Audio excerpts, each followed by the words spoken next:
right, good morning, everybody. Today is Thursday, December 4th, 2014, and this is Before the First Cup with Jules here on UCY.TV. Good morning. How is everybody doing on this Thursday? Hope your morning is a little less discombobulated as mine is.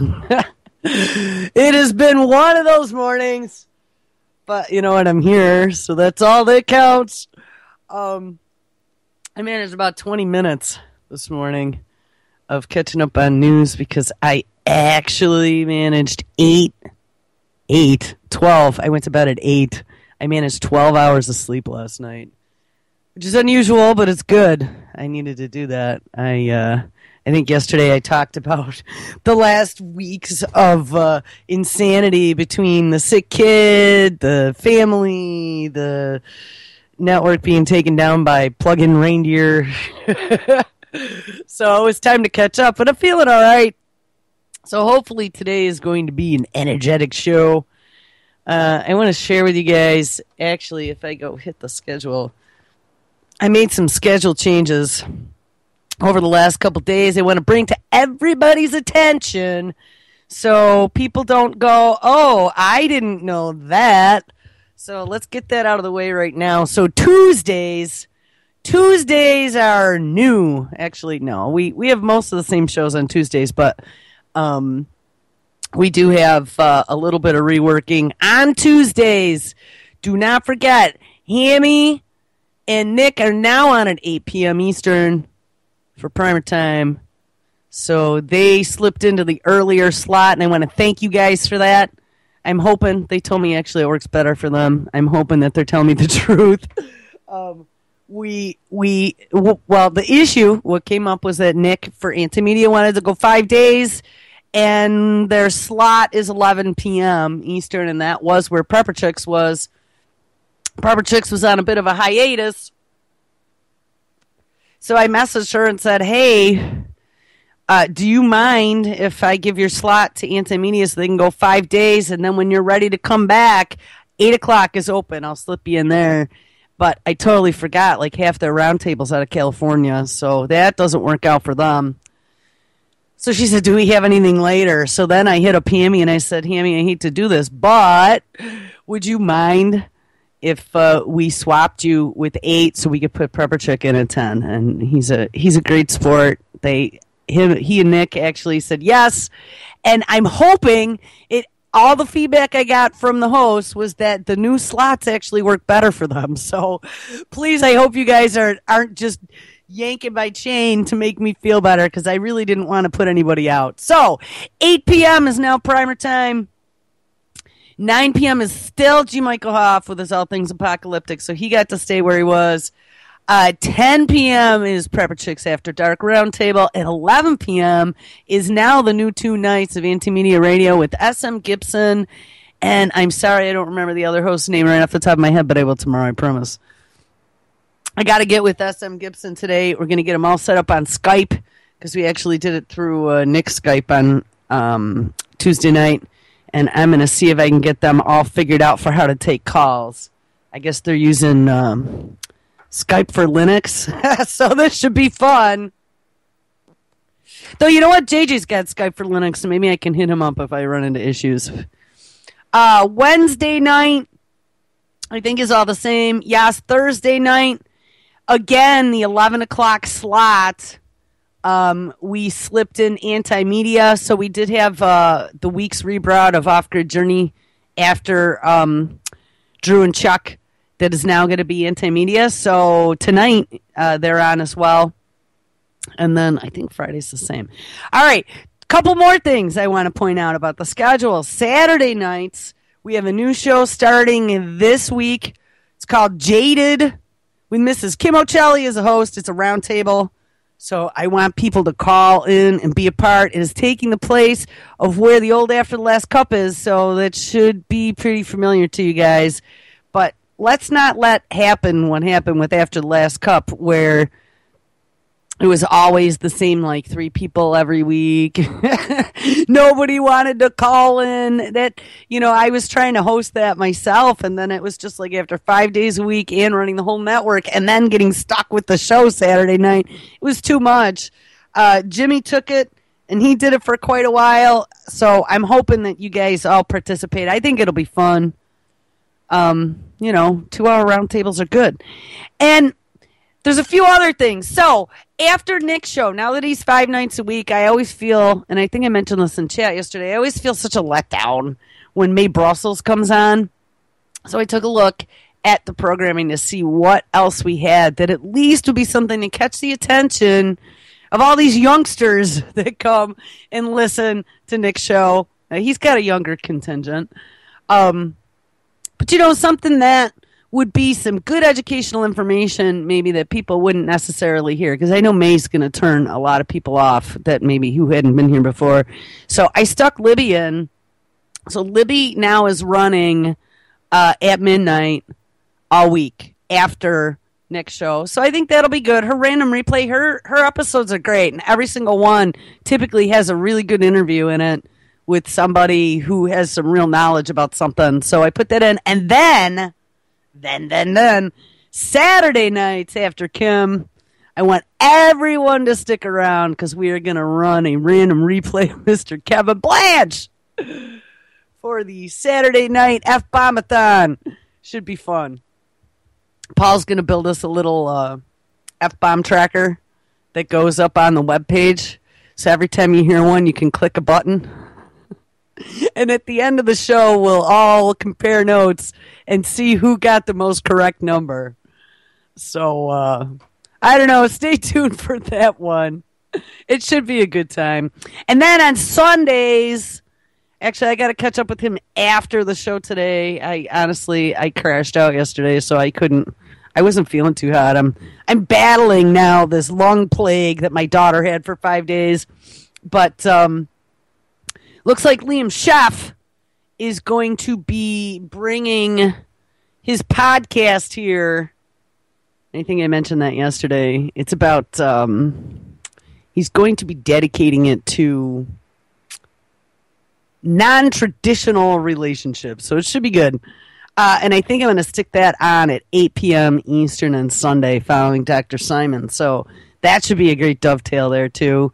I checked out Liam's show from last week where he hit on this topic on his radio show he does over at Truth Frequency, and it was great. It really was. If anyone's interested, hit me up after the show, and I'll drop you the link to that because it was really good.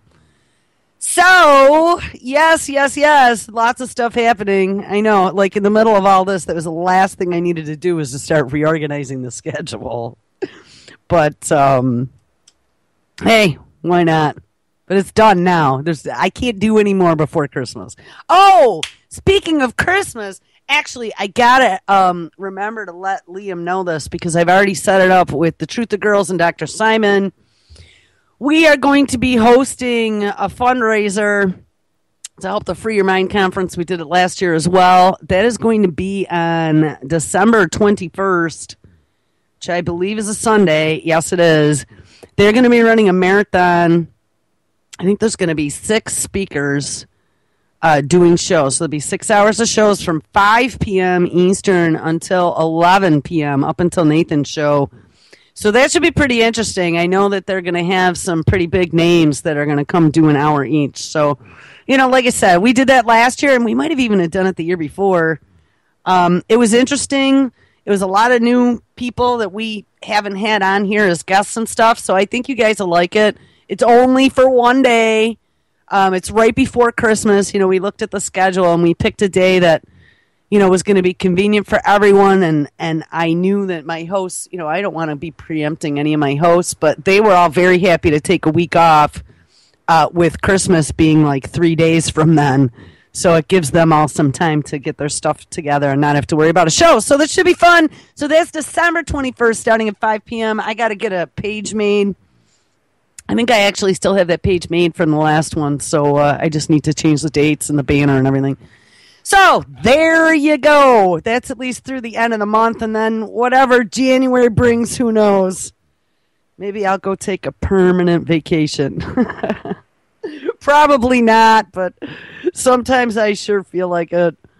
All right, so I'll have to think now what we're going to talk about because there was a lot of stuff that happened while I was sleeping I'd been keeping up with it during the day, and it looks like everything has escalated. What I want to know is, does anybody know, because I did not get that far, was there any violence in New York City? I know there were protests. I saw Mr. Burnaby posted a story about it yesterday, that they were planning all kinds of protests, and I am not sure if there were any arrests for that or not. In New York, right, we got over this Ferguson thing. Well, I don't know if the world got over it, but I've been writing stories and stuff about it, so I'm over it already. But I saw that they now were talking about possibly, we even talked about this yesterday, charging Michael Brown's father for inciting, quote unquote, a riot or whatever, for saying, burn this bitch down. Now, I watched a couple clips yesterday about it, and they were like, well, back off there, because just because somebody said something doesn't mean that is any reason to charge somebody for anything. And yes, he's got a point there. But on the flip side, we listened to that clip that my friend sent me yesterday with Farrakhan, with him like talking about the Bible and the Quran and calling an eye for an eye and we should go, I was like, whoa. I mean, honestly, when you start getting to that level, that's just not talking shit anymore. That is inciting violence. And I mean, even before the days of the NDAA, correct me if I'm wrong, but I think that holds with it some sort of liability if you're out there, especially if you're in a position of power, as whether it be a religious leader, a social leader. I mean, if the president came out and started calling for you to incite violence, are you kidding me? So, why do people call me during my show? I'm like, what's the vibrating? It's my phone on the desk. Makes me totally lose my train of thought. Don't call me during the show. If you had a president or something start inciting violence, or, calling for every time you go to, I don't know, a McDonald's, do something nasty. I mean, if there was damage done, that person, and I would have to imagine by the law, maybe we should ask Hal, because Hal's got a good grasp, but that person could be held liable. There's liability there. They took their position of being a trusted advisor, or whatever you want to call them, and then incited violence or incited destruction. I think that there actually is precedent there for them being held responsible. So, yes, I understand that Brown's stepfather, was feeling pretty frustrated, and maybe those words were blurted out in frustration. But on the other hand, being the stepfather of that kid, he had to know that the world's cameras are on him, and he had to know that the whole city was kind of listening to what he had to say. So that was very irresponsible. And especially now, with all the damages that there were, and who knows if even any of those people had, I think we were talking the one day about what type of insurance coverage. I mean, if they consider this an act of civil unrest, someone was just talking about this the other day, but I mentioned it back a few weeks ago when I was looking at my newest insurance policies. I told you guys, check out your homeowners and check out your car insurance policy. First time ever in my life. And remember, I'm one of those people that reads every single line, drives the lawyers crazy when, you're signing a mortgage or whatever. I read every single line, and I make notes, and I underline, and I write things in. I'd like to do that. And it really bugs them. But I noticed, and it actually wasn't just this round of renewals. Actually, it was last year. They both mentioned not covering A, radioactive fallout, and B, destruction due to riots. So, all those businesses that got burned down, oh, yes, you might have fire insurance. Is the insurance company going to be a dick and say that it was insurrection. Because they could, and then they could decide that there's no coverage whatsoever. And I think we watched a clip on the one woman who said that, I'm trying to think of what they told her. I don't remember what the insurance company told her, but she ended up having to get donations. And she actually got a lot of donations to be able to bring her business back. But I don't think the insurance company would cover her for that. So anyway, that was Ferguson. So now let's fast forward to New York City. I think it was August. We had that dude. We played that video yesterday. The dude in New York was selling loose cigarettes. Now remember, New York is a stickler for taxes. Cigarettes are one of the things that they come at us full bore and put on the thumb screws. If I compare cigarette prices here with any of my friends that I have around the country, they point and they laugh at us. Hold on. They point and they laugh at us, and it's because what they did in New York was they said, we want you all to quit smoking. And I think it was during the days of Bloomberg. You know, Bloomberg, let's ban the sugary drinks. Let's ban e-cigarettes because they're not good for you. And I'm a billionaire who knows what's best for you. But I mean, they literally like doubled the price of a carton, if not more.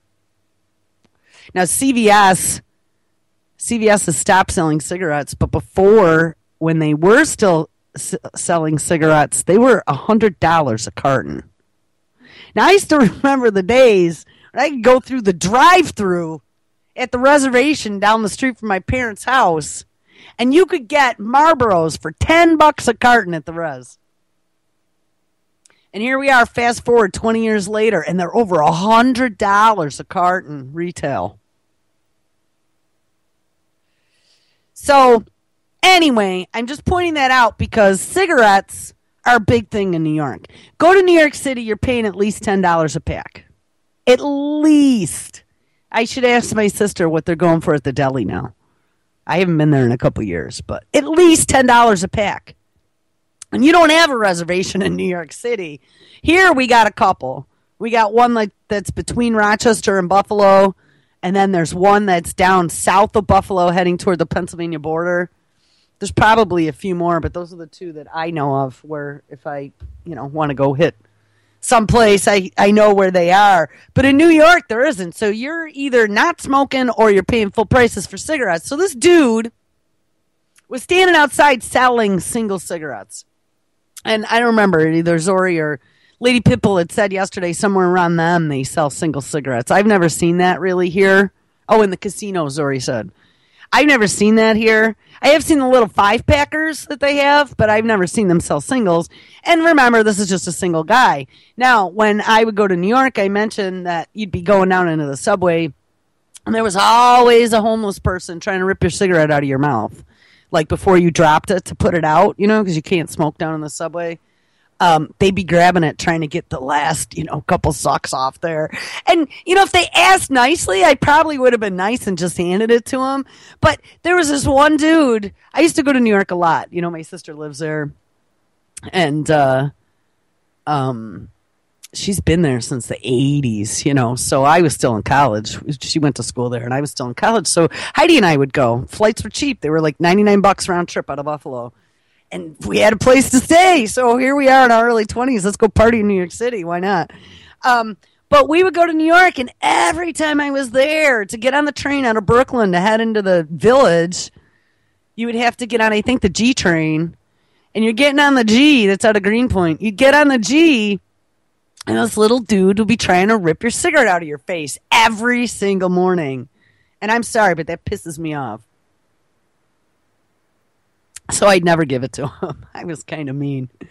Anyway, so this guy, he was selling cigarettes, and I seem to think he was selling them near the subway. But I'm going to scroll down here and see if I can find an update to that, because I don't want to tell you wrong. But that really isn't like the main point of the story. The main point of the story is that they had a discussion. The cops came.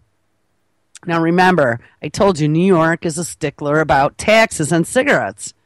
Okay? They're big about that because that's revenue. And New York is a big, fat, bloated state that sucks every penny of taxes they can out of you so they can keep their big, fat, over-bloated government running. Okay? So, yes, taxes are important, and parents of 6 children trying to make a few extra bucks selling single cigarettes on the street are the criminal, and so he deserves to die by chokehold.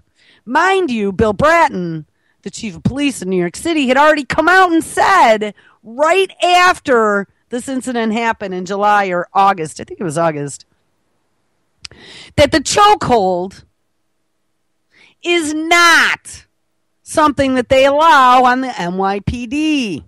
So first of all, the officer that jumped Garner after he was arguing with the cop, which my friend just messaged me. He's like, well, I'm listening to a piece about this, and they said that Garner resisted arrest. So yeah, but he had 6 kids, and he didn't deserve to die for selling singular cigarettes in New York State. I mean, this is ridiculous. So Bill Bratton came out and said that the chokehold is not something that the NYPD has condoned using. Okay, we don't use that. All right, great. Then why did the cop use it? Second of all, we heard in a clip yesterday, the coroner came out and said that the death of Garner was considered a homicide. Okay. So the cop used a chokehold that was not via the book for the NYPD. So that takes the NYPD off the hook. The cop is still on the hook. And B, the death was ruled a homicide. So the grand jury makes their decision yesterday. We've been waiting on this one for quite a number of months now. And guess what? He's not guilty. Again. Now, I got to tell you, I had a problem with the facts that I saw in Ferguson. Now, I'm not saying that Brown was innocent, and I'm not saying that Wilson was innocent. I see, when I really dug into that story, they both did stuff wrong. But I think there were way more questions in Ferguson to confuse a jury or a grand jury than there were in the New York case. I mean, Jesus, that cop strangled the dude. And, oh, by the way, the guy who filmed it, there was a story yesterday afternoon. Wait, I posted it on Behind the Curtain. The guy who filmed it ended up getting nailed for all these trumped up charges after the cops told him that Karma's a bitch. And they came at him for like weapons possession and all this other shit, and he got charged. Hold on. The guy that filmed it on the street of Garner getting killed. Oh, Karma's a bitch, dude. And they screwed him. Here we go. Yeah, let's read this one. This actually was in Raw Story, so I really don't read Raw Story twice, but sometimes they have decent stories. NYPD cop who choked Eric Garner was not indicted, but man who recorded the incident was. Now, we've heard stories about the NYPD before, actually quite a number of them, and none of them have been nice. But there was a story that Madison did way back when that had talked about an NYPD cop that came out and he was calling out the corruption in the department. And there was a lot of corruption in the department. And the first thing that they did was they put the dude in a mental institution.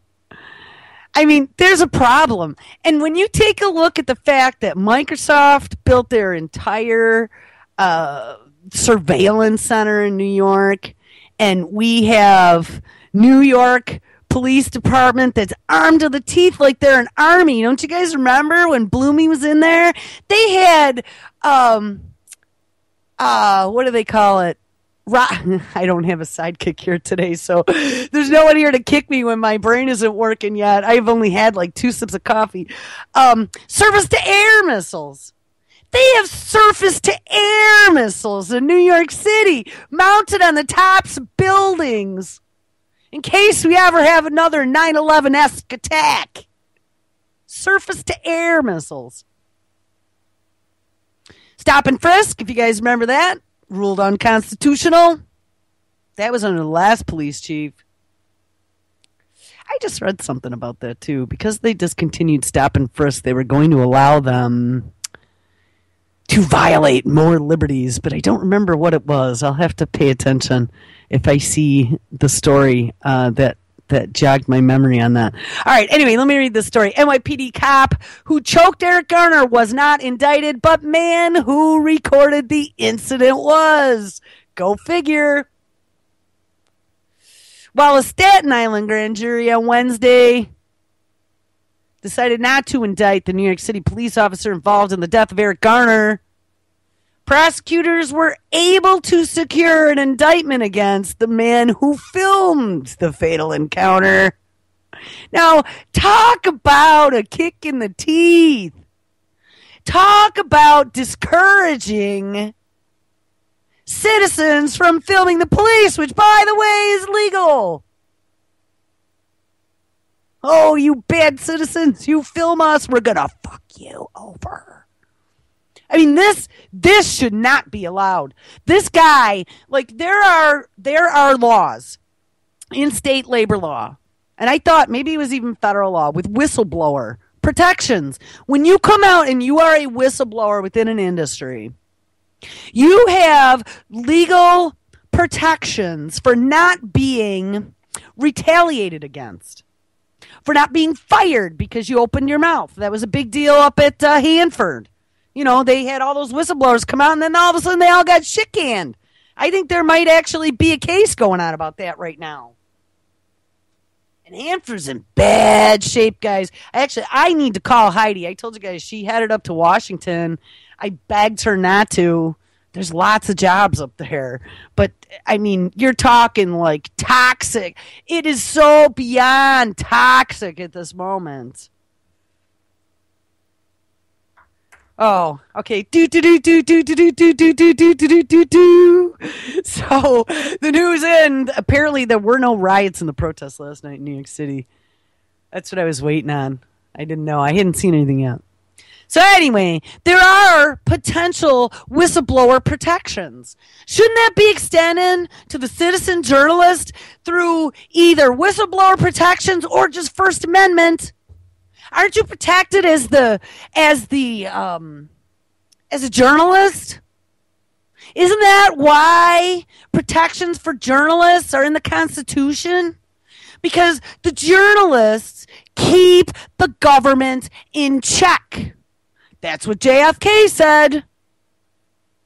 Journalism is meant to expose the corruption and bring it into the public's eye, to be the last bastion of checks and balances if everything else is circumvented. So the fact that this poor dude, they trumped the shit out of these charges. They said he had all these guns and whatever, and I'll read the story, and they got a conviction. Wasn't there even one public defender in New York that said, shit, this dude's being railroaded for exposing this corrupt police department? We should do something to stop this. And apparently nobody did. I mean, I honestly think that I'm going to hit Nick up about this probably tonight if he's around. We should come out in support of the dude that filmed the cop killing this guy. Because there probably wouldn't have even been a case. But then, how on earth, with filmed evidence, did they find him not eligible to be indicted? And I'm wondering if it didn't have something to do with the fact that they discredited the witness so bad that they couldn't use the footage or something. I don't know. I haven't dug into it deep enough yet. This just happened while I was sleeping my 12 hours. But let's dig into it, because we got about An hour and a half. All right, so let's read a little bit more of this. So, the dude that filmed the encounter has now been indicted.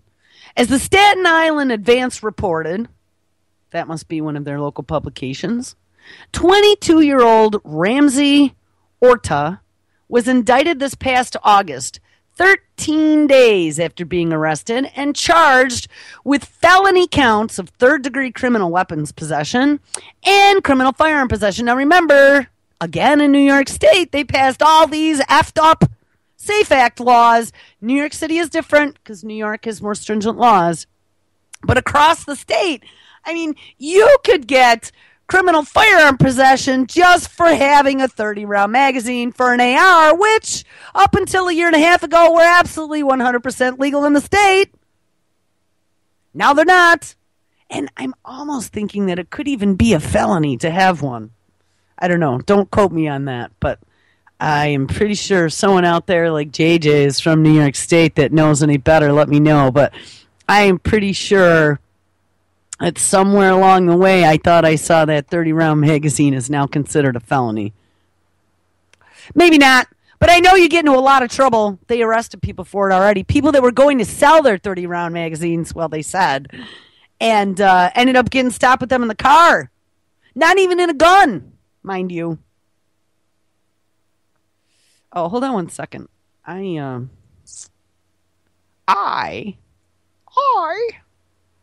forgot to share my I forgot to share my show post with alternative journalism, and I want to do that right now. It says today's to do written on a blackboard. 1, get up. 2, make coffee. 3, drink more coffee. 4, make more coffee. Yes, that is my to-do list just about every morning. Actually, that's a good one. I should put that on my wall. All right, we're going to share this out. I haven't done a post for the show in weeks and weeks and weeks. Oh, you know what? We should post it on the Before the First Cut page. All right, let's get back to this raw story. So, you know what? Here, I want to see in New York State SAFE Act 30 round. Because what I want to point out here is that they make it sound like this dude was a badass dude. He got a felony weapons charge. Criminal weapons possession and firearms possession. They make it sound like this dude was some thug shooting people on the street. But don't forget, New York State's the nanny state, so it could just have been a 30-round magazine. You know what I mean? 22 states now challenging the constitutionality of the New York SAFE Act. Yes, they should be. I want to see, though, I put 20 round, that's why. 30 round. I want to see if it's a felony. Because, I mean, I was in shock when I started reading the details of the SAFE Act. Class D. Class D felony. I thought so. Hold on. State of police. Oh, yeah, and they got to be registered. So he probably, though in New York, it's very difficult to get a firearm. They might be allowed to have pistols. Oh, and check this out. There's all these requirements for if you're going to sell your firearm, private sales, and they want tracking now and everything, which by law, everywhere else, you don't, I mean, if you do a private sale, there's no background check or anything. It says right at the bottom here, in New York, though, they totally changed all that. At the bottom, it says police are not exempt from the requirements relating to private sale of firearms. So that was pretty surprising to me. Pistol permit. Come on. Let's do... I'm derailing my own show. That's hard to do. All right. Control F. I want to do felony. I just want to illustrate like how ridiculous. Class E. Yeah, well, we know about that. No one's bringing weapons onto school property. Criminal possession of a firearm may be charged when a person possesses any firearm, even unloaded, and does not have a permit. So, yeah, actually, that was one of the things. Like, this whole SAFE Act, where you had to register, they wanted everyone to register their firearms. If you don't register your firearms by the deadline, which I think was in April, I think it was like April 15th, you will now be committing a felony. There was also the magazine. Now, they had said it was 7 rounds. Then I think they changed it to 10 rounds.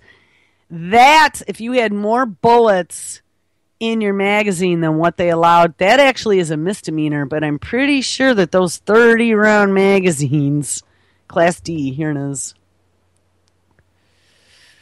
No, that's recklessly discharging is also a Class D felony.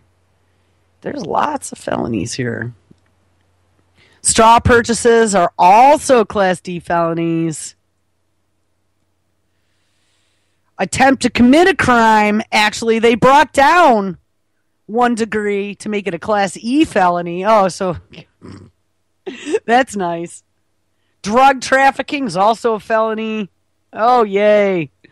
All right, so there's too much here. I can't find it. Just know that because they said it was a firearm felony doesn't necessarily mean that this guy was Quick Draw McGraw. Okay. So they charged him and arrested him with felony counts of 3rd degree criminal weapons possession and criminal firearm possession. Authorities argued that Orta stuffed an unloaded, so there we go, an unloaded gun inside of 17-year-old Elba Lekjaz's waistband outside of a hotel. But Orta has said that the charges against him were trumped up as a retaliation for filming Garner being grabbed from behind by Officer Daniel Pantello. The city's medical examiner determined that Garner's death was also, quote, homicide by chokehold. Quote, when they searched me, they didn't find nothing on me, Orta said to the Advanced, which I guess is a publication regarding his arrest. Quote, and the same cop that searched me, he told me clearly himself that karma's a bitch. What goes around comes around, Orta said, adding later, I had nothing to do with this. I would be stupid to walk around with a gun after me being in the spotlight, unquote. Orta had 2 other cases against him pending at the time of his incident, which, including charges of robbery and hitting a man who was collecting bottles outside of his home. That's interesting. Have you ever had that? Like people outside your house going through your garbage? Kind of annoying. But I don't know. Would you get charged? I don't know what he did, if he punched him or whatever. Just before Orta's indictment, his wife, 30-year-old Chrissy Oritz, was arrested and charged with a misdemeanor assault for allegedly attacking another woman. Oritz has also called the charges against him total BS. It's obvious what they're doing, he said. They're trying to shut him up, Oritz, the wife, said at the time of her husband's indictment. They are trying to keep him away. They are trying to find anything to crucify him. They are bringing up his past when they should be bringing up the officer's past who committed this murder. Now, you know what? This is the first I've seen of this story, but they are absolutely right. And the fact that that cop told him karma is a bitch after they saw him recording the incident leads you to believe that this is absolutely retaliation. Hey, Mr. Johnny Stokes is in the house. Good morning, Johnny. Good morning, everybody in chat.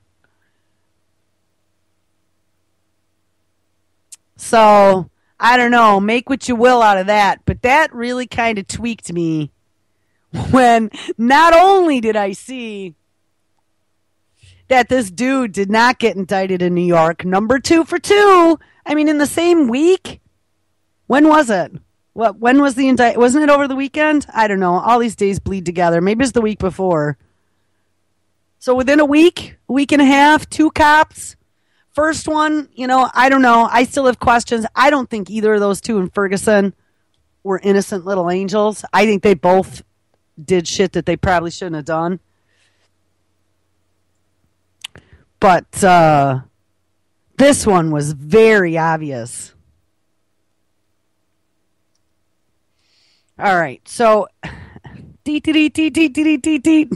getting stuff dropped to me. All the top news. All right, let's get back now. Actually, I saw a couple things. Charles Barkley came out yesterday, and some other famous person, I think I posted it on Behind the Curtain, and had some statements to make about Ferguson. And I was very, very surprised at what they had to say. All right, hold on, because there's actually, oh my God, there's like, I got tons of hits last night in these stories I all posted before I went to bed. There was a whole bunch of stuff that came out yesterday. So hold on. Oh, so much for the mornings. Yes, make coffee, drink more coffee, and then make more coffee. By the way, here's the end result. The end result of it is this. All these police shootings, and they're talking about, let's use body cams. I saw this whole thing out of New York yesterday. That is now their official answer. If we give them body cams, it'll fix it all. And they're coming out going, no, body cams maybe, but this case in New York had somebody filming it, and he still got off, and the coroner still ruled it a homicide. And we saw what happens, and having footage didn't change the outcome. Well, check this out. We've talked about this before. Hold on, I gotta add myself. Oh, wait, I gotta mute the show. We talked about this before. We talked about this as maybe part of this whole gun control agenda in the United States. But remember, people, they're using technology as the net to drop down over us, okay? Whether it be Jibo, keep your eyes peeled, Jibo coming in 2015. Hello, Anne. What can I get you today? I've been looking through your bills while you're at work. I mean, Jibo is pretty scary. We got surveillance cameras everywhere. We got fingerprint, eyeball scans, facial recognition software, smart cars, smart homes. And remember, it's all dropping on us at once. Well, they've been trying to have some sort of firearm legislation that they have been run over a couple times now over it.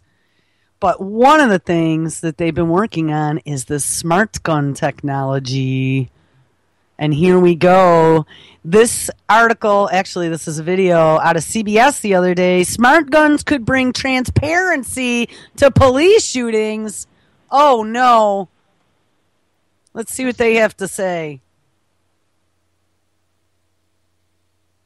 Maybe. One procedure that failed in Ferguson was Officer Wilson's attempt to call for backup. His radio was switched to the wrong channel. Bob Orr has been looking into a remarkable technology in California that sets help in motion the moment a gun is drawn.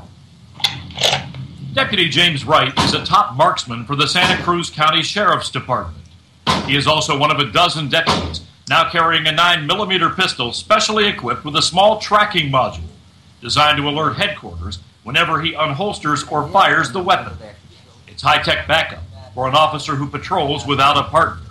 I could draw my weapon and fire it, and dispatch would already be notified that I had done that prior to me updating them. So there is a sense of reassurance there for you, in that help's on the way. Yes. Santa Cruz is one of 2 departments in the United States now testing the technology.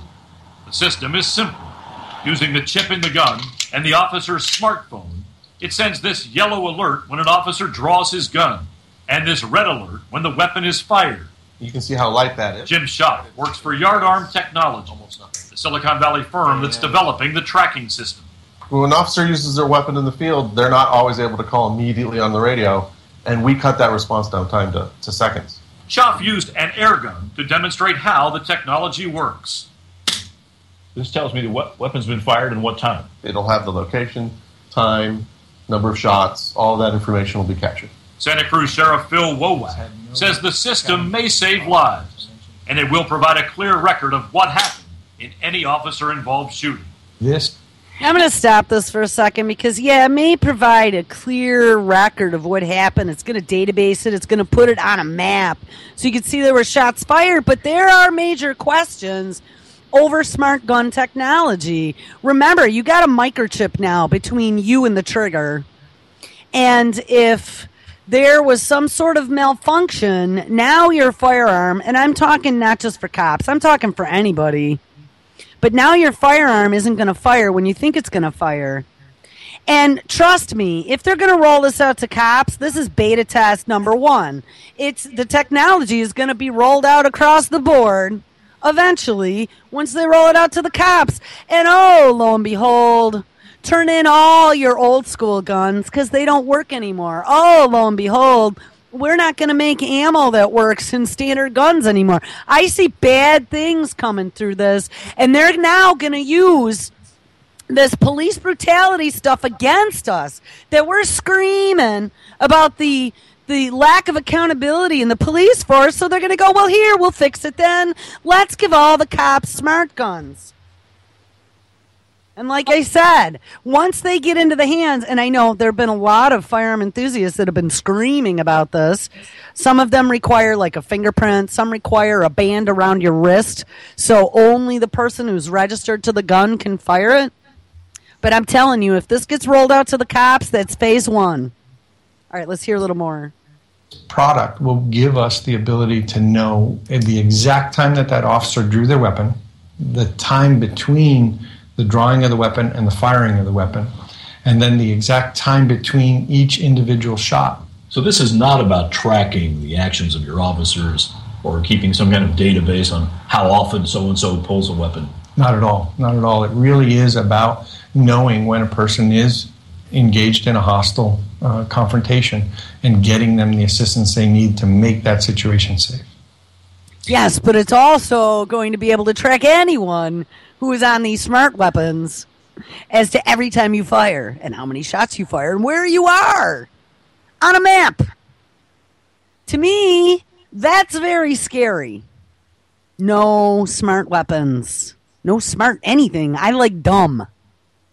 Dumb and me go way back to the 70s. All right, last little bit. Sheriff Wowak said the gun tracking information will be used to adjust and improve deputies' training. The police union so far seems to be on board, Scott, and the early field results show this system does work. Bob Orr in our Washington newsroom. Bob, thanks very much. Wow. So the police union's actually behind it. Oh, here, I'm going to drop that clip into chat. That is the clip for that. Pretty frightening. Okay, so there are a few more things, though, that came out of this. Let's scroll back up here because good old criminal Attorney General Eric Holder has come out. Now, you guys, I don't know if you paid attention. We talked a lot about Albuquerque, New Mexico Police Department. Remember the homeless man that they were on camera shooting, who was camping on the hill? Actually, hold on one second. I got to disconnect Skype. This is the machine with the echo. There we go. New Mexico, the Albuquerque, New Mexico Police Department. Now, we had a lot of stories out of Albuquerque last year. There were anal probes and beating shootings of campers, homeless campers. Somebody had an ear bitten off. I remember major issues. I was pretty appalled considering, like, when these stories first started to come out, I had just been traveling all down through there by myself. So I was pretty afraid. I'm glad that I hadn't been stopped for butt clenching in New Mexico. But I did a story a few weeks ago that the Department of Justice had decided they were coming in to take over and clean up the Albuquerque Police Department. And they've done that. I think in my research, there are 8 or 10 police departments now in this country that are under the control and the oversight of the Department of Justice and criminal Attorney General Eric Holder. Well, he popped out of the woodwork again last night. Hold on, we're going to find him. We're going to find him. Oh, these stories are kind of mixed together, but we're gonna get there. Oh yeah, Obama actually appointed. There's a bunch of things that happen here. Come on, where is criminal Attorney General Eric Holder? I wish there was a way to like organize. I post all my stories in my Facebook feed for the next day, and but they're kind of intermingled with like show posts and, Norwegian F-16s almost colliding with Russian MiGs. I don't know if you guys saw that. Russia's been like buzzing all kinds of places where they shouldn't necessarily be with their fighter jets as like an FU. FU NATO! As we're getting ready, if anyone's been watching Brandon Turbeville's writings, we're getting ready to start going after Syria. And it looks like that's probably going to happen. Oh, come on. Justice Department, here it is. It doesn't even have a picture of criminal Attorney General Eric Holder. Yes, all right, we're going to read the story. This one does. Justice Department to open a civil rights investigation into Eric Garner's case. Now, I'd done 2 stories on Ferguson, and Michael Brown's parents had gone to the UN. And, maybe we should look at that as well, because I did an update. I did 2 stories on Michael Brown's parents going to the UN, and then the UN's response to that. We actually got bitch slapped as a nation. Sorry, I can't type and talk at the same time. I got to go to the anti-media site. We got bitch slapped as a nation for not necessarily following all of the rules that we are held to by being signatory to the Geneva Convention Against Torture. Michael Brown's parents went to Geneva and testified in front of the UN's Committee Against Torture about police brutality and what happened in Ferguson, Missouri, stating that by leaving their son laying in the middle of the road for all those hours, that could be considered torture. The UN, it was almost an entire month meeting. It was from like November 3rd through the 28th, I believe. And they came back and concluded that the United States isn't really up to snuff fully on upholding our end of the bargain by being signatory to that treaty. Hold on. I got it on my page. There was a lot that happened yesterday. Yeah, here we go. UN concludes the U.S. is not fully in compliance on torture. The UN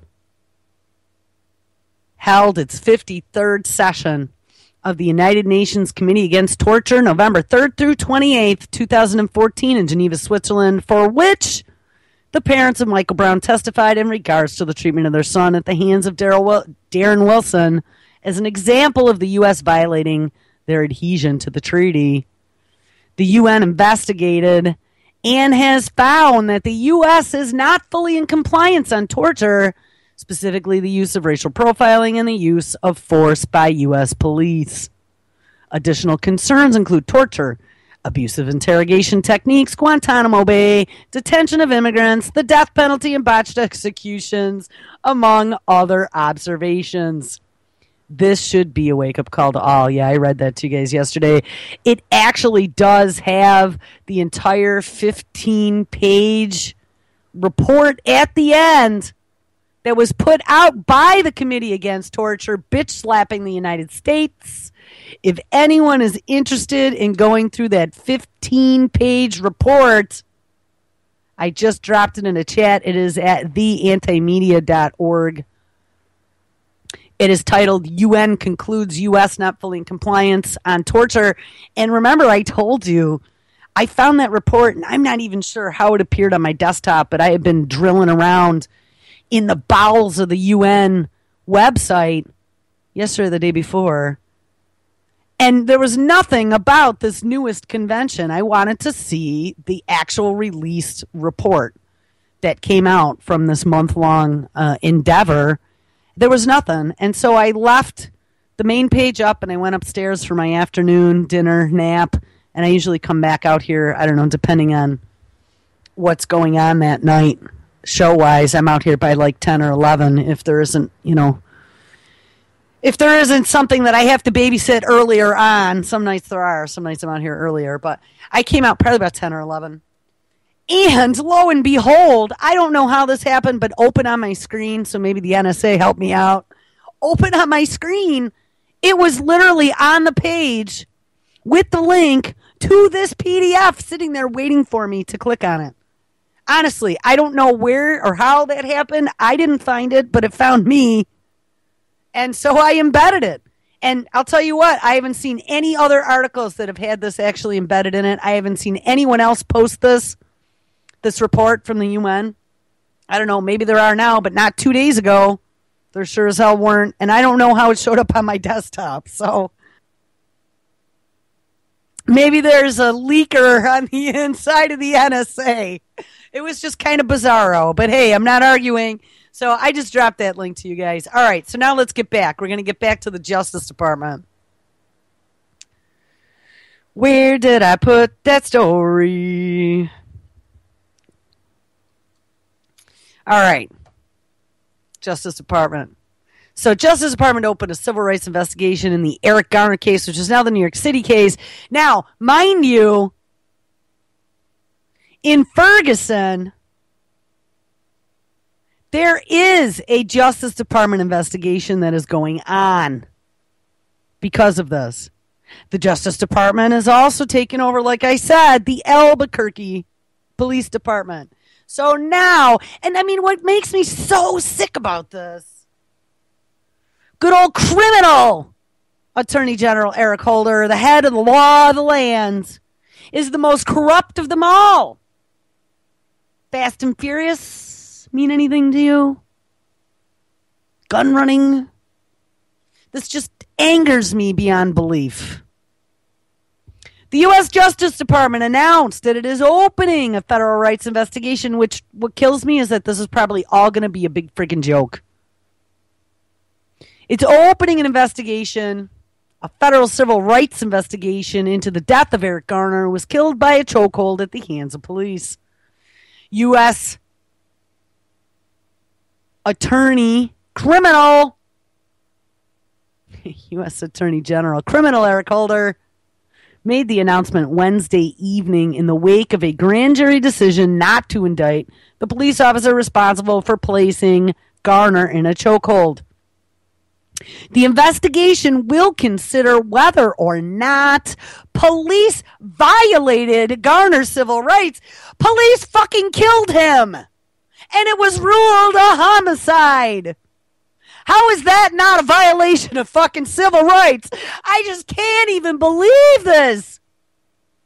How is he not being charged with murder? How about, all right, let's back up the truck. How about We cut a deal. Involuntary manslaughter. You didn't mean to kill him, but you put him in a chokehold that was not procedure for NYPD.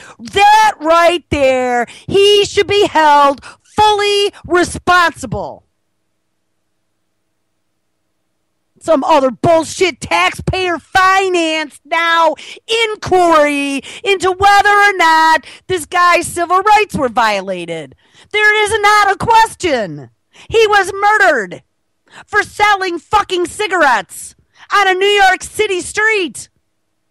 That is unacceptable. Absolutely unacceptable.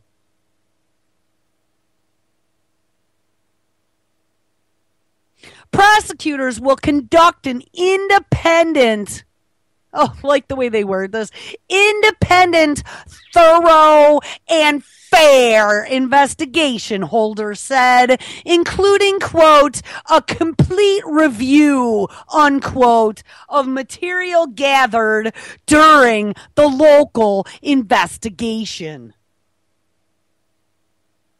I mean, I can't trust criminal Holder as far as I could chuck him. And he and his agency are heading up this investigation that's already been tainted and bullshitted all over the place. I mean, people, this is off the hook now. I mean, you know what? I talk about this stuff all the time, but I am pissed off right now. I don't want to talk about this shit anymore. Okay, this is not where my passion lies. I like talking about, like, amazing new archaeological discoveries. Like, they discovered King Richard. Did you see that? King Richard III, I believe. They found his bones last year underneath a parking lot in England. And they thought they might have been his. Well, the DNA evidence came back. I think the story was yesterday. There's even a video on it. I posted a story on my Facebook page yesterday or the day before. DNA evidence came back, and yep, it was King Richard. And the parking lot stood where some ancient abbey or church had stood, which is where they said they buried him. So, yep, it all works out. But, surprise! Seems like he might be illegitimate, which means that there was a break in the lineage of the aristocracy, which means that the currently in charge tutors, Prince Charles et al., maybe aren't the rightful owners of the throne. Oh, dum, dum, dum. See, that's the stuff I get off on. Not this. I can't stand this dude. Eric Holder is the biggest criminal of them all. I hate this stuff. This race shit is just bullshit. Stir the pot, stir the pot, stir the pot. Yeah, I don't see any differences, guys. I've had friends from all over the world my whole life. My family is half international. I traveled overseas too. You know, this stuff just bothers me. And you know what? My mother was here. She's talking about all this stuff. And I'm like, don't talk about this shit in front of my kid.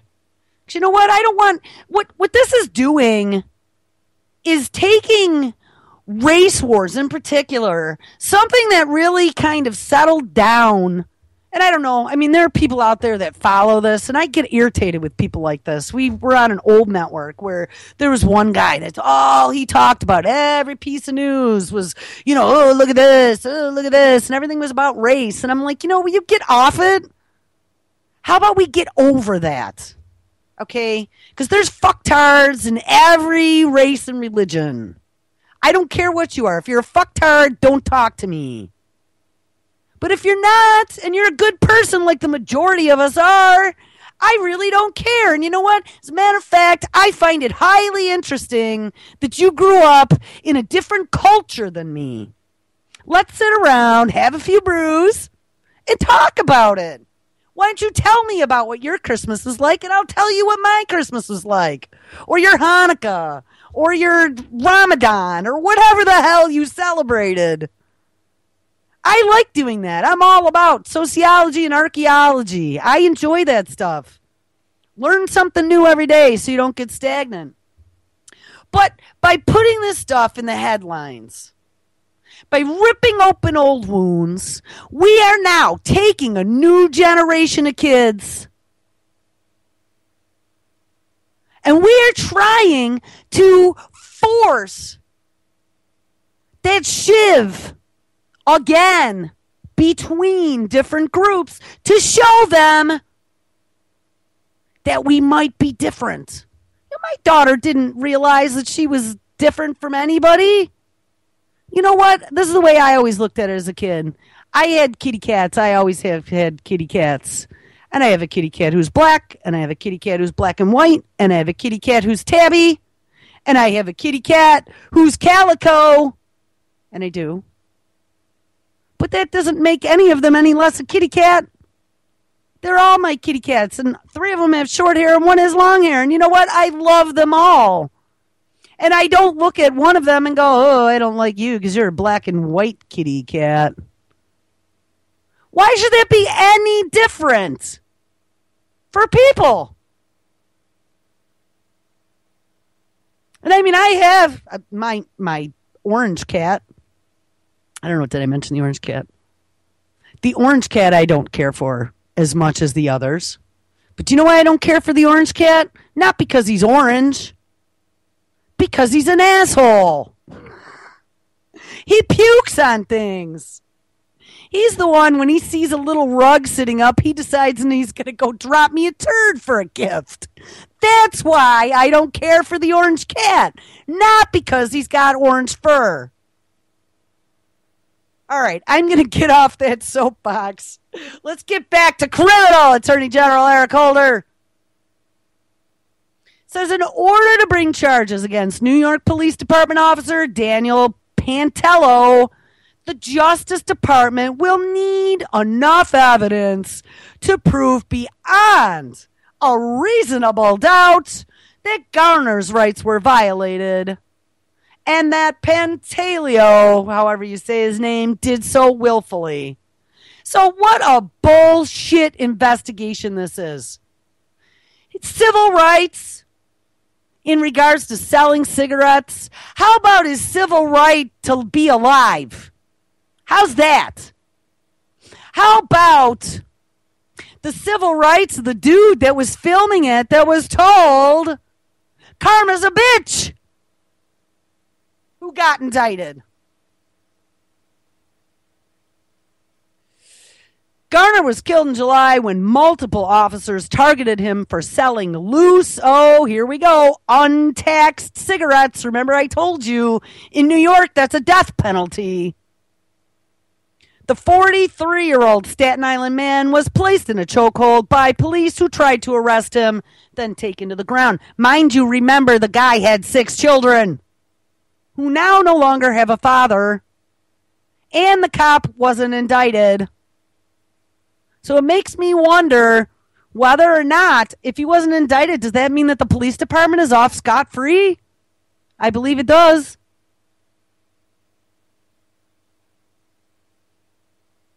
Video footage of the incident was captured by a bystander, during which Garner can be heard yelling that he can't breathe, but it doesn't seem as if the other officers responded to his complaints, and they didn't. His death was declared a homicide, and a grand jury was convened to determine whether Pantello would face criminal charges. On Wednesday, however, the jury decided not to indict him. The lack of indictment sparked large protests in New York City, and this was last night, where hundreds of people gathered in Times Square and near Rockefeller Center to express anger over the decision. There is concern that some demonstrators may become violent, and city officials have urged people to remain peaceful. It is a very emotional day for our city, says Bill de Blasio, speaking to the public after the decision was made. He said Garner is, quote, a man who should be with us and now isn't, unquote. Quote, no family should have to go through what the Garner family went through, unquote. The mayor went on to say that the decision puts in stark perspective the relationship between police departments and the community. We are not just dealing with a problem in 2014. We are dealing with centuries of racism that brought us to this day. That is how profound the crisis is. I mean, I am watching all this, saying to myself, this shit is intentional. It has to be intentional. This is taking a spike, like I said. Honestly, I mean, I haven't seen racial tensions in a long time. Maybe those of you who are focused on that one little tiny narrow-minded facet might be seeing it everywhere, because I know people like that. That's all they obsess over is race. But if you look at the grand scheme of things and you look at the last 40 years or more, you will see that things definitely got better. And so to be utilizing these incidences to start fueling and ripping open old scabs that were long scarred over to the point now where we're looking at burning riots in cities. What a bunch of nincompoops, honestly. Nobody in their right mind would want to do that intentionally unless you were an absolute psychopath. Oh, hey, or you had a plan to stir unrest. Oh, and this is just infuriating to me. And on the flip side, I'm going to tell you what, on the flip side, now I want to play Barkley, and I'm trying to remember who the other famous black guy was that came out, another athlete. They came out and actually had something to say about, Chris Rock. He, not an athlete. Chris Rock came out and had something to say about it too. And you know what? They were like, what? Honestly, these guys at least see that this was unfair, but it's not all about race. I mean, this is happening across the board, and it doesn't matter if you're black, if you're white, if you're Hispanic, if you're Chinese, whatever. Why don't you guys go to pigmynews.com and go look under my playlist called Protest and watch people of every creed and color get the shit kicked out of them by police worldwide. Because it's happening everywhere. It's not black against white. It's them against us. And I'm seeing even friends of the black community that I gotta say, man, I'm going to have issue if I keep seeing this continue, where I have one friend, all I'm seeing him do is try to incite black privilege riot. I'm like, dude, I didn't say anything, but seriously, why would you be inciting riots against the white community? This is pissing me off. And I'm telling you, go back to animals, people. Okay? Animals are colorblind. Animals all get along in little societies, regardless of their fur color. Okay? We're animals too. And in the past, I don't know, we might have killed if we go way, way back. I'm sure one tribe came across another tribe when they were traveling and they had different color hair or whatever and probably killed ones that they weren't supposed to. Mr. John Stokes is calling. Johnny, you're calling me on the wrong line though. Hold on. Let's see what Mr. Johnny Stokes has to say. I'll bring him in on the UCY line. Let's see. Let's see. Johnny Stokes. I think he's on here anyway. Yes, Mr. John Stokes. This should be fun. Good morning, Johnny. He's early. Johnny's in Montana, so he must just be drinking his coffee. Good morning, sir. Hey, good morning, Jules. Let me mute UCY TV here because I've been listening to you all morning. I'm on a solo rant today. What's going on? This should be called after my 7th espresso. Yeah, no, I'm only on half a cup, but I slept 12 hours. That's the difference. So what's going on? You got a comment? I just been enjoying your program, and you're talking about Ferguson and New York City, and I think cops should be able to shoot anybody that weighs over 300 pounds. Yeah, and then get busted for it? They'd never run out of targets at Walmart. Well, I mean, honestly, did you watch that video? I did. They should have tasered him, or more appropriately, I think, write him a misdemeanor ticket and move on. Well, exactly. Not chokehold him, take him to the ground, and then kill the guy. Yeah. He didn't appear to be any threat. And I've got a lot of major size friends, and I couldn't physically go against them, but I can certainly talk my way out of any situation too. There was no reason for that to escalate as fast as it did. And the dude wasn't getting violent. He was arguing with them, saying, "Hey, why don't you guys just back off? I'm not hurting anybody." This again was another victimless crime. Well, I'm sure, since he lived in that neighborhood, and those were probably neighborhood beat cops, they knew him well. I mean, he'd been arrested 31 times. That still doesn't mean they should have killed him. No, I don't think they intended to kill him. And he died of a heart attack. No. The cops said, this is what the clip yesterday I played. The cops said he died of a heart attack in the ambulance on the way to the hospital. The coroner came back and called it homicide. Yeah, and I don't see how the coroner can make that call, to tell you the truth. A heart attack's a heart attack. And I can't force a heart attack on you and then have somebody sue me or call it homicide. Well, he probably wouldn't have had a heart attack had someone not jumped him and choked him when he had asthma. Oh, but he didn't look healthy. I mean, anybody who weighs 300 pounds is asking for a heart attack. Johnny, I wouldn't be going there. I'm telling you what, we talked about that yesterday. I mean, throwing the guy's health and his weight into the situation. So what? Now overweight people deserve to die? I mean, is that the precedent we're setting here? That is not right. It doesn't matter what his size or shape or health was. If he hadn't have been jumped by these cops and he dropped dead on his own, then there wouldn't be an issue here.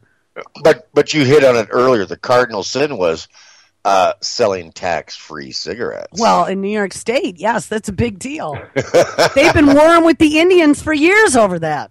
I mean, New York State's been trying to go in there and clean up that operation.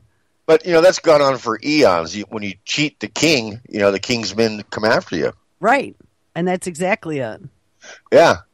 And, I don't know how much, he looked like he was just sitting on the side of a building. I mean, he wasn't out there accosting people or harassing them and, hawking it. And, he's just, doing black market sales. All right, and I thought I had read somewhere that he actually sold, near the subway, that's why I was talking about the little homeless guy that would always try to rip your cigarette out of your mouth when we were there. Because that's a big place, for cigarettes, is at the subway entrance and exit. And I've never understood why somebody hasn't, stood up and said something about taxation without representation. Every product that's legal, if they're going to tax it, should have an equal tax on it, whether it's liquor, alcohol, soda pop, or razor blades. If you're going to have a sales tax, have a uniform sales tax. I mean, why should cigarettes be singled out to have 100%, 200% tax on them? Because they're unhealthy for you. That was what they came out with. So what? Yeah, didn't they do the soda tax, or was that ruled unconstitutional in New York City? Remember that? They were going to do the fat tax. Yeah, but I think, Monsanto, GMO, and aspartame is kind of unhealthy for you, too. Thank you very much. And that food is made as cheap as can be, so you consume as much as possible. And McDonald's says 100% beef. Yeah, 15% of it. Beef parts. Yeah, beef parts. No, and what's to loot in downtown New York anyway? I mean, that was just all stage and prompt, and and Al Sharpton is just as big as a race baiter. And I talked about this in my program yesterday. On the other side of the equation, so is Alex Jones.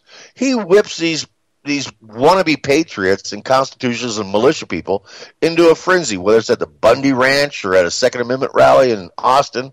I mean, he's right there in the middle, shouting all his lunacy, trying to whip people into a frenzy. I mean, he's just as bad, in my opinion. Yeah. Here's my thing. We need to stop this at the core. And there's so much corruption. I mean, if we go back historically, I've listened to these May Brussels now for the last 4 years we've been hearing May Brussels from the grave, just about things that were happening back in the 70s and the 80s. And I mean, this isn't new. None of this is new. None of the police corruption is new. This has been going on for generations. You know, and I've said this a lot too. It's maybe because of the internet and our instant worldwide communication and smartphones and camcorders. It's like we're probably seeing more UFO sightings. Well, we got more cameras out in the field these days, right, and the ability to communicate with each other instantly. I don't think it's. I did a stat yesterday. I think the latest one I have available was 2012. 120 black people were killed by cops. In the same year, 356 whites were killed by cops. Three times the rate. It's across the board is what I'm saying. And that's what I don't get, why they're turning this into this race issue. It's not a race issue. No, it isn't. It's a steroid issue as far as I'm concerned. We've taken these kids, put them over in Afghanistan, Iraq, teach them how to go door to door, kill people at will, rape at will, shoot anybody without recourse, and then they come back over here unemployed, and the cops hire them, and they even get their own military toys back. You know, whether it's the armored personnel carriers, the vests, the hoods, the helmets, the goggles, the shields. I mean, they're right back into the war zone as far as they're concerned, and they're operating under the same rules. Right.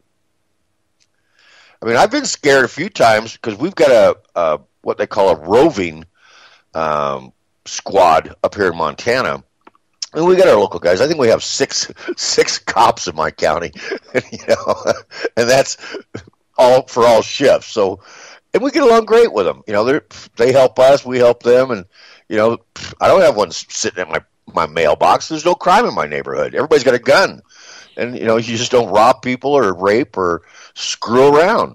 Plus, it's too hard to get over the mountaintops. Yeah, they have to go all the way around the lake to get up this part of the county. Right. But there's this one group of highway patrolmen. I think it's about 25 of them. They're all single, all got shaved heads. You can tell they're fresh out of Iraq or somewhere like that. And they're single, so they don't have to worry about family being uprooted. And they go from region to region and stay in hotels. And they set up their roadblocks and basically roadblocks. And they don't have any ties to the community. And when you see them, you actually get a little adrenaline pump, like, oh God, the goon squad's here. Is it a taillight? Is it registration? Did I have one too many beers, an hour ago? It's kind of scary. And they've been they're putting them on your police force. They're in the highway patrol. They're a roving squad, and they just go from county to county on a rotating basis. Wow. They don't usually show up here till tourist season. But I've come across them, fortunately when they were tearing down the roadblocks, and I stopped. I said, what are you guys doing? And that was just it, routine stops. You mean like checkpoints? Yeah. And do they want to search your car for no reason because they see a cigarette butt in your ashtray? Well, I've never been through one because they were tearing down when I got there, and I stopped and talked to them. But I suppose if they lean in, they see something, and I suppose they could. But you only have 5, right? 5 what? 5 highway patrolmen. Oh, yeah. In Montana. No, we only have 6 county sheriffs, deputies. Oh. Highway patrol is statewide, and there's a few of those, but, for the most part, they don't bother us. It's not like the urban areas where there's this constant us against them battle going on, and I sympathize with some of these cops. I mean, who would want to be a patrolman in the east side of Chicago? But that's the point. See, here, too, in upstate New York, knock on wood, we really don't have problems with, like, state troopers or anything. I mean, you can ask JJ. And honestly, look at the news. How many cases of New York State police brutality, police brutality have you seen? Because I haven't seen any, at least since I've been doing radio the last 4 years. I haven't covered one story of a New York State police officer being accused of brutality against a New York State resident. I got, in the younger days, I got pulled over at 2 a.m. and had a discussion with a city policeman, and it wasn't going my way, and he wanted me to get in the back seat of the car, and I disagreed. And he swung at me, and I swung back, and God, before I knew it, there were 7 of them there, and I ended up in the back of the car in jail overnight. But I brought it on. Right. I'm not going to say I didn't. I swung at the cop. And, but they didn't kill you for it. No, they didn't. That must have been a long time ago, because you probably would have been 6 feet under if you would have done that recently. Yeah, 1971. Yeah, well, see, that was allowed. And you used to be able to drive with a beer between your knees back in those days. No seatbelt, too. Yeah, well, you could in Montana up till about a year ago. Oh, no way.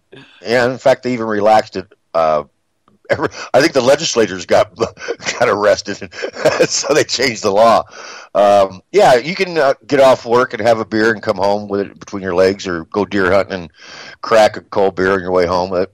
They wave it off, unless you're weaving and blowing a 5-0 or something. In the 70s here, everybody did that. I remember as a kid. I mean, that was, and it was no big deal. If you got pulled over, it was like, oh, dump it out. Oh, in Texas, wasn't all that long ago, you could drive up to the liquor store, and they had a drive-in window, and you could ask for a mixed drink. Actually, my friend told me about that. They might still have that down in Southwest Texas, the drive-through liquor store. Yeah. Yes, of course, everybody's 21 in here. Right. Yeah, it's tense out there. I mean, you hear the blogs and the other hosts and stuff like that, economic collapse, the riots, the martial law, they're going to come get our guns. No, just everybody chill. This racial thing going on, it's being pushed by the race baiters. The black community doesn't hate the white community, and vice versa. We're Americans. You got a bunch of idiots that love looting, and the professional agitators that have been put there. I mean, they are underground informants, or working for the government or for an agenda. Who was that guy yesterday that came out of the closet on Alan Combs? I think it was Kessler or somebody like that. Oh, I missed that one. Oh, he was a ex-county sheriff, apparently, and he comes out for the Second Amendment and, killed cops and all this kind of stuff. And he's got all these YouTube videos. And he's got, automatic machine guns, and, he's, by God, we're going to get him, let's rise up, and blah, blah, blah, blah, blah. And he had a big following. Like, oh, my God, let's, follow this guy. He's signing up for his subscriptions. And he was an informant. He was bait. And he came out on Alan Combs' show just 2 nights ago, and because Alan was doing an interview with him, and Alan was expected to interview this wild, crazy militia guy, and he says, you got to tell you something, Alan. I've been working for the government for the last year and a half. He says, I was bait. I was put out there to attract these people to come to my site, the radical ones. I agreed to sell them bombs to go blow up a federal building. And we got them. We got a radical group in Georgia and a radical group in Texas off the streets. And I'm going, you son of a... It's always the informants that create the problem. Right, and how many times have we seen that same thing repeat over and over and over again? Did you see that there, it kind of got buried in the Ferguson news, but it came out maybe a week or two into Ferguson, and then they kind of kept it quiet, but it's come out again that there were 2, I believe, charged in a terrorism case in Ferguson for wanting to blow up the arch. Did you see that? No, tell me. Oh, yeah, that another story came out yesterday about it, and they were sold bomb-making materials, pipe bombs, I believe, and it was feds. again by feds. Yes. Yep, bingo. Well, you know where to get them if you need them. Unbelievable. Just call the FBI and say, I need some bomb-making equipment. Yeah, please. You know, and bridge. Even these protests, bombings or attacks or violence is not the answer. I've always believed the pen is mightier than the sword. And, whether it's lawsuits, getting people elected, I know it's a slow process, going to local city hall meetings or town meetings or creating your own public meetings. Get the petitions going, get some proposed laws going, get some legislatures on your side and get the TV crews on your side. But just marching at 10 p.m. in the middle of winter, and the camera crews are all waiting for something to break out, and that's why the provocateurs are always there. And we even heard this last week that some of those car fires and house fires were set by the guys in the military garb. I mean, I've seen the videos, but I don't know if they're true or not. Wouldn't surprise. About some of the military guys who were down there in Ferguson. They were the ones actually starting some of the fires. Well, and see, we talked about that yesterday. There was that video that was released by somebody who had taken independent video, and they had shown the guys near that Advanced Auto Parts or the Auto Zone. Yeah, that looked like they were dressed in military garb, and they said that there was a flash bang grenade. One of our listeners yesterday, when I was talking about that, dropped a picture in the chat that was an aerial shot after the fires of that same Advanced Auto Parts, and I was trying to look at it because it was turned the other direction from the video, so, trying to do the mental turning things the right direction while I was talking, doing a show was kind of hard, but by the end of the show, I got it, and he was actually right. That car, and it looked like it was an El Camino, old school, remember the El Camino? Oh, yeah. My friend had one when I was younger. It appeared that El Camino was still sitting there, and it was unburned. So I'm not really sure if that was a flashbang grenade, but on the other hand, I'm still not going to discount that they didn't have some sort of provocateurs in St. Louis creating issues. And what was interesting is a video that we watched yesterday in regards to New York City and the Garner ruling was that before the Garner ruling, New York had sent a whole bunch of police to St. Louis to study the provocateurs. That's what they said. I said this, probably a week before Ferguson erupted. I smell a rat here, with Holder getting involved and Obama getting involved. And I said, it smells too much like Sandy Hook, that there's an agenda on this. And prior to that, Obama announced that he wants to create special programs for young black men, for opportunity, for education, for this and that. I go, well, there's your doorway. Because he did it last year for women of color to give them an advantage over anybody else, and then he came out and said, well, to be fair, I better do this for the black boys too. And then I thought, he's going to use Ferguson as this program launcher. And lo and behold, he met in the White House, was it yesterday or the day before, with all these community leaders, including Sharpton, the tax cheat, and an FBI informant. Yeah, we talked about that. He actually came out and admitted that he'd been an informant. By the way, did you see the Farrakhan video that I played yesterday? I've been following him. He wants to kill whiteys. Well, that's the thing. He came out and he's, talking, he's quoting Bible, Old Testament, eye for an eye, calling on Christians and Muslims. And how is he not arrested? How, if they're going to go after Brown's father for saying, burn this bitch down, how is Farrakhan still running around yapping? Well, that's what I want to know. But wait, here's something I want to mention, John. You said, this agenda and giving young blacks opportunities as being the goal here for Obama. And I kind of disagree with that because I see two other bigger pictures forming. One is the right to free speech. I've seen now multiple stories. There was some guy here that now is, and I just was scrolling through it. I don't know if he was arrested. Yeah, he was in Washington State. He was arrested for threatening Darren Wilson on Facebook. Right. Okay. Said he wanted to kill him. And I don't condone that. But on the other hand, it was just a Facebook post. It's not like he showed up at Wilson's house with a gun. Okay. Yeah, but no, you can't be doing that. You can't, but hold on. I have more. There was another case that came out the day before that about a guy who, I don't know if he was getting divorced, but he obviously was having a major issue in his relationship, and he posted all kinds of horrible stuff about his wife on Facebook and all these threats and stuff. And they came after him too, and now that's gone to trial. And his attorney is saying, well, he was just letting off steam. Well, they had a real hard time. Well, he wasn't really planning to do any of this stuff. And the guy never showed up. He never physically threatened her. But he's been arrested and he's going to trial for stuff he put on Facebook. Now, if we back the story up and we start looking at this whole, making every neighbor or loner or anyone who's different see something, say something, how we all could be potential terrorists, and all of our social media is being surveilled, and be careful what you type anywhere on the internet, I see this as a very big step in the direction of them being able to control First Amendment. Well, they do. We don't have a constitution anymore. Facebook is government. If you can post, you might as well call 911 for everything you put on Facebook. It's every word, every letter is monitored. You know what I've done?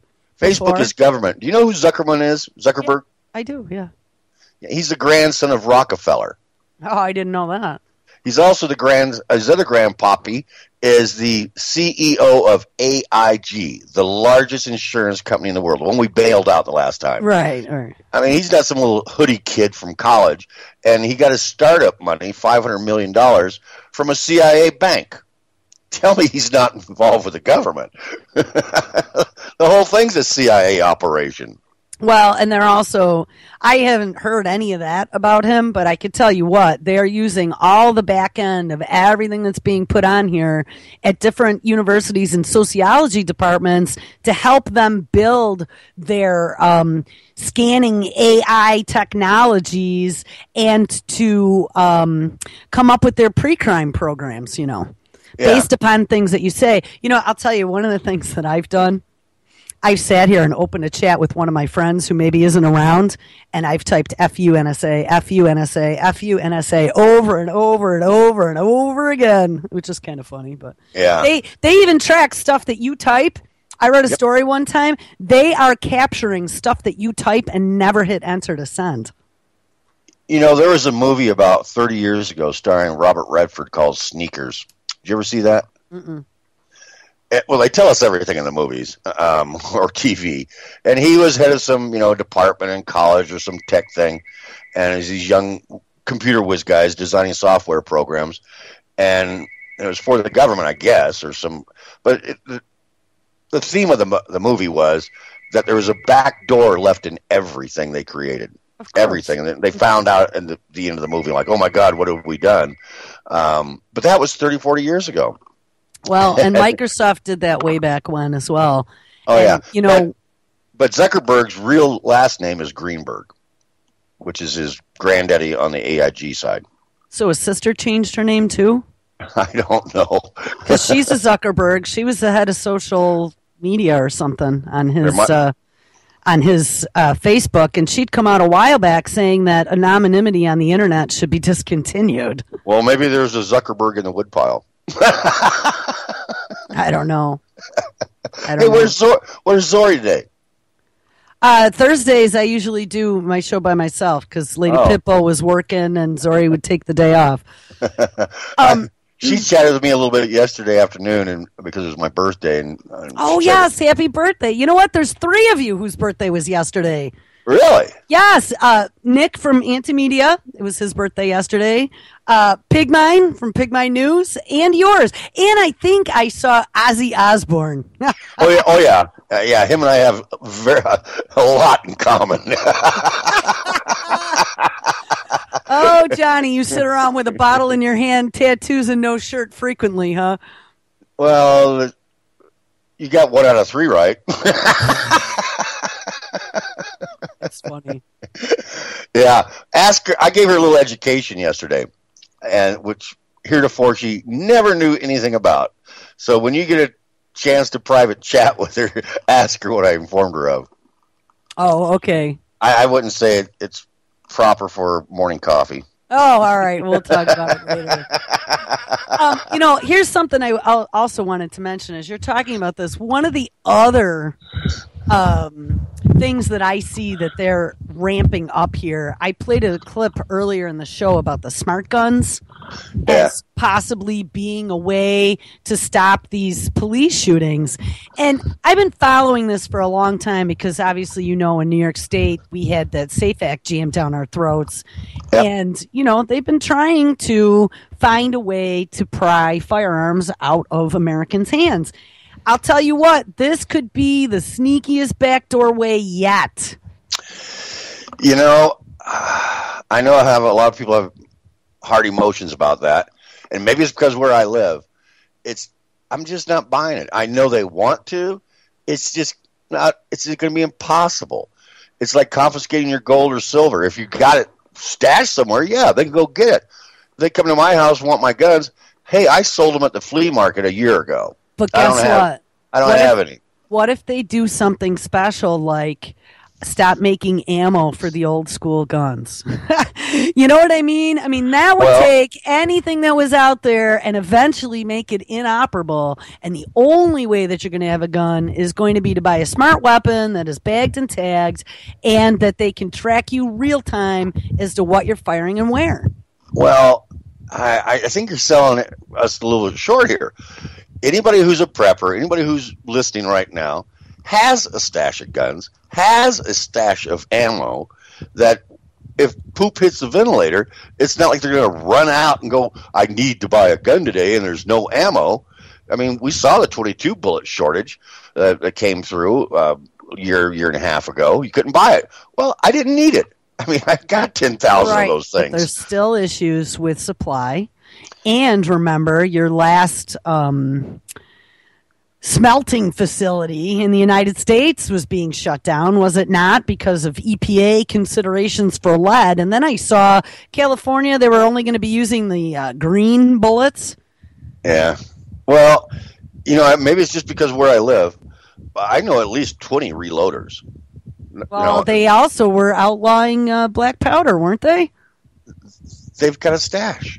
I mean, right. That's what I'm saying. For the ones who have it, yes. But future, I think you're going to see that stuff decline, and it's all going to be pushed towards smart. Everything is going towards smart everything, okay? Well, yeah, you got the UN gun treaty going in December 24th, which actually calls for confiscation. But, the blue helmets are not going to invade us. The world hates us, for one thing. Well, that UN treaty is not really for anything internal, from what I read. It's actually small arms trade external, but still, it's one little toe in the water that then could lead to other things. Like with most of those things, it's meant to eliminate competition. The big boys are still going to be running guns, selling them on the black market, but the mom and pops that are engaged in selling 40, 50 guns at a time, they're going to be out of business. But, God, what did we send 50,000 AK-47s over to Iraq? And, hey, we don't know where they went. The whole Benghazi thing was buying back the weapons that we put in there for the mercenaries to send them to Syria. Right. It was a brokerage. It was a brokerage thing. We watched that, like, step by step. We watched that whole thing. Yeah. I mean, they're going like, who knew what, who knew when. What was the mission? Come on, let's get back to what the mission was there that we shouldn't have been doing. Yeah. And, it was a gun raid. I mean, we'll never know. There was, those warehouses in the back is what they wanted. They didn't give a crap about an ambassador, except, the money that was in the front room. So did you see now, apparently Obama appointed some sort of corrupt police commissioner who is now going to be in charge of improving cops' credibility? A little bit about that. I know he appointed a soap opera producer to be ambassador of Hungary. I saw that. What on earth? I mean, are we not such a joke? Really, we are a joke at this point. We are. Soap opera producer gives you the qualifications to be an ambassador. I think she was grilled. She couldn't even name one city in Hungary. Yeah, no, I read that. She couldn't. You know, my ex-state senator, Baucus, Max Baucus, which would not go away, he was one of the main pushers of Obamacare. His reward was to be appointed ambassador of China. So he quit, resigned, and so there's automatic appointment of a Democrat, which, by the way, just lost. He can't speak Chinese. He's got, I mean, you would think that you'd have some sort of relationship with the leaders. You could speak the language. You had connections with trade and commerce. But, they just go over there and live like kings. Well, exactly. Isn't that what it's all about? And he's probably someone special who knows someone is the cousin of someone. Yeah. Oh, yeah. Well, his payoff was he got Obamacare through, which is such an economic boom to this country. I don't know if you know, but I went to the Obamacare site for kicks and giggles to see what it would cost me. Mm-hmm. $1,700 a month with a $2,000 deductible. Wow. Yeah, that's going to happen. And then they revised it. They said, okay, you can have it for $953 a month, Mr. Stokes, with a $13,000 deductible. Oh, nice. Yeah. So, you're going to dump $20,000 either way before they even pay a penny. That's just not going to happen. Yeah. I mean, nobody has that kind of money. No. I mean, I get about $600 a month on Social Security. I'm not going to go out and borrow $500 a month to have insurance.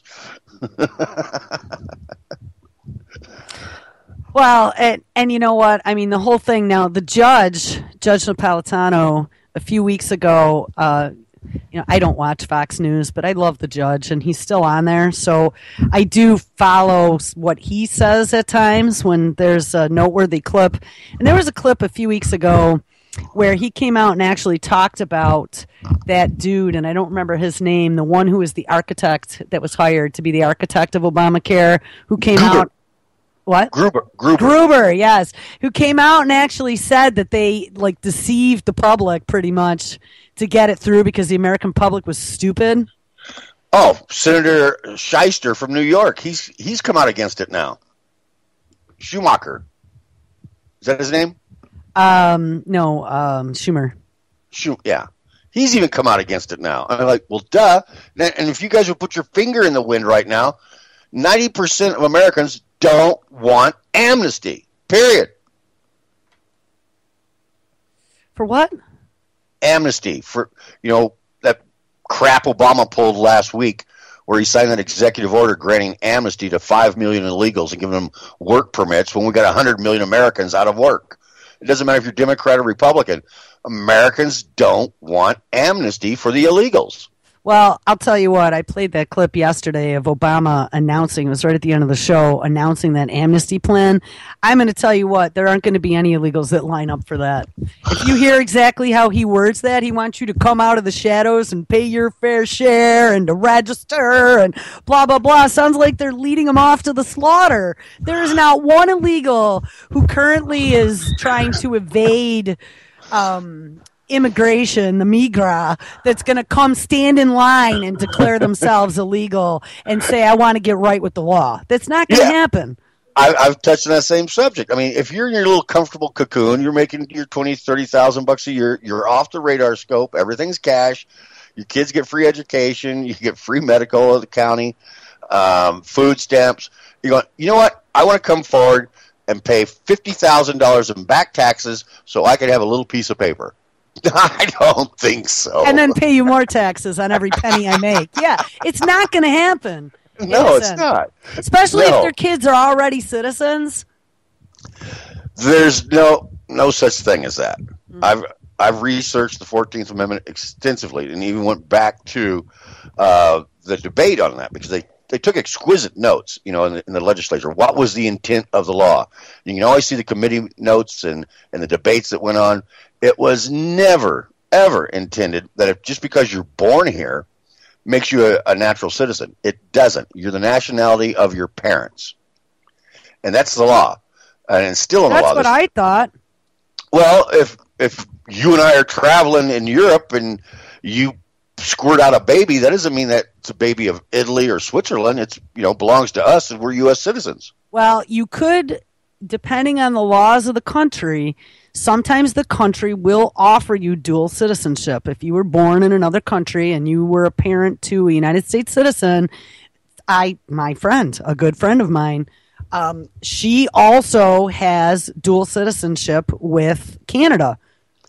Well, I know there's been some real problems with, say, like American women marrying Saudi men and traveling over there and getting a divorce or separation, and the kids stay. They don't let them out. I didn't know that. Yeah, it's bad news.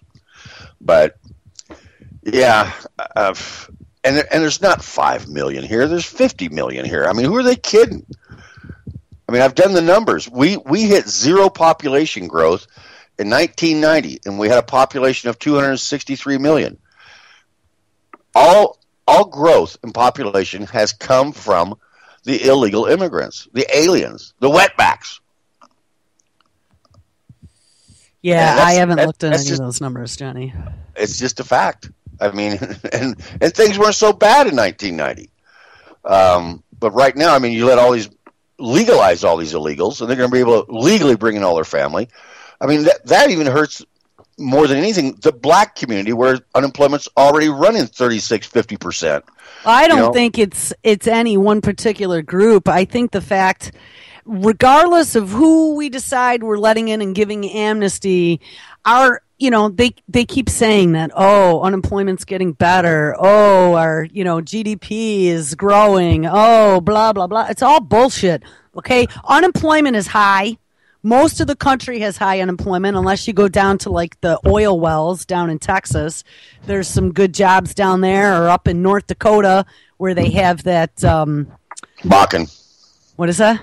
It's called the Bakken oil fields. Yeah, and that's some pretty high test oil as well. That's where some of those big train explosions happened. It was that special oil up there. But there's talk now, because of the crude prices hitting so low, or going down anyway. They're not low. They could be in real trouble, because a lot of these fracking companies, and they all went out and bought new equipment, got the new leases, and their break-even point's probably about $70-$80 a barrel, and you start going down to 50, 60. No, did you see? I just posted a story the other day. Oil hit $40 a barrel.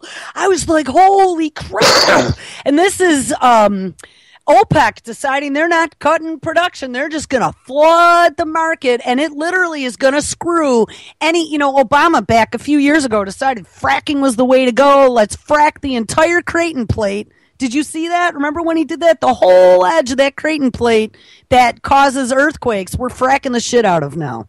Yeah, and not to mention polluting our aquifers permanently. Right, all of our, permanently. That water cannot be cleaned.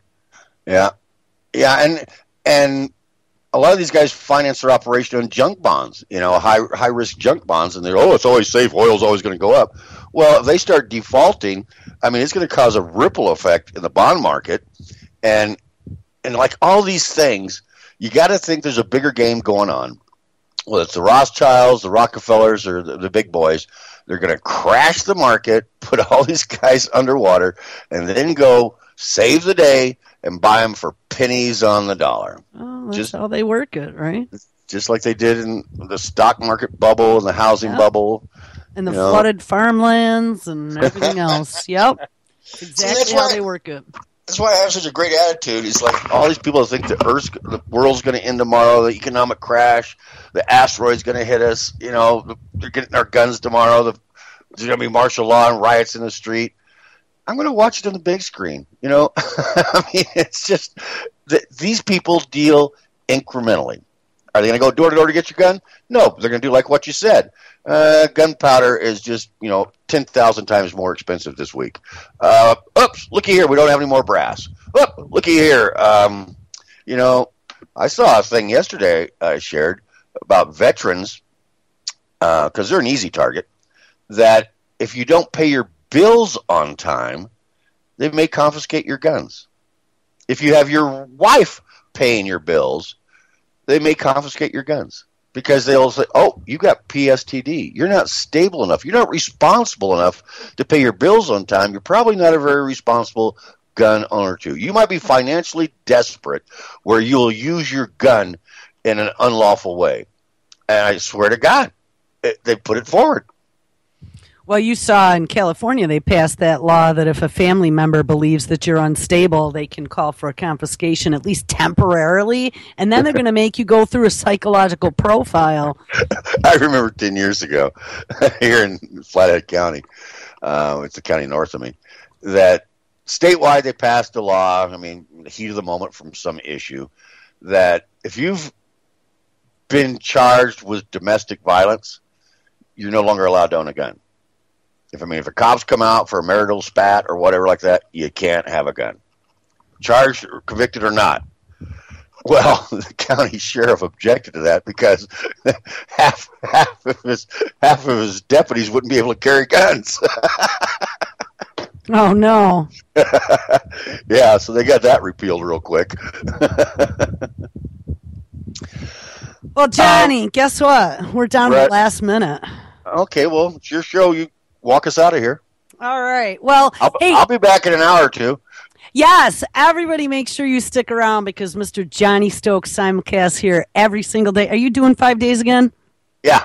All right, so 5 days a week, Monday through Friday at 1 p.m. Eastern, off of the Micro Effect. Yeah, when they don't zap me. Oh, no. Well, don't get zapped because I got open air. Actually, I've had to put some stuff on a couple times because I just had buzz. Yeah, well, I mean, for whatever reason, 11 o'clock, I get a virus. Oh, no. Well, don't let that happen. Okay. All right, guys. Well, we're down to the last 30 seconds. Thank you for calling in today. That was quite a pleasure. We haven't had you on in a long time. Feel free anytime, Johnny. Oh, I love you, Jules. I love you too, Johnny. All right, you take care. Everybody stick around. We got Mr. Kevin Blanche live up next. Then Libby Haleve's This Week's Show, Mr. John Stokes, Mr. Jack Blood.